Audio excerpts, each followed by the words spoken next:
Last Monday, I mentioned to you that in the Old Testament, God insisted on a tithe from his people. 10% of whatever they gained would go to him. So if their field produced 1,000 bushels of wheat, 100 of those went to God. If their orchard produced 100 bushels of apples, 10 of those went to God. The tithe generally went to support the priests and the Levites, who took considerable amount of their time, some of their farm time, to be sacrificing for the people and also to be instructing them. Now, since Jesus Christ has come, he's fulfilled the elements of the Old Testament for us. We're no longer bound to the tithe. So what does that provision of a tithe have to say to us in the New Testament? Well, that 10% is still a guide.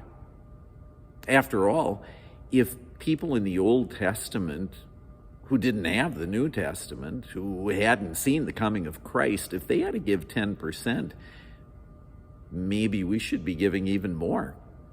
I once had a seminary professor who remarked, why not consider giving 50%? After all, love your neighbor as yourself.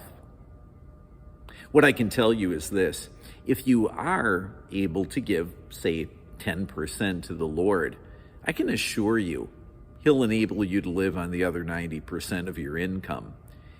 After all, consider what Jesus did with 6 stone jars of water. Turn those into 150 gallons of wine for people. Consider what Jesus was able to do with a boy's lunch. He fed 5,000 families with it. And consider what Jesus was able to do with a body full of his blood.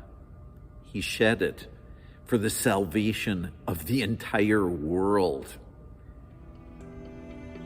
Give generously to him. We've got motivation enough to do it. And have a great and celebratory week.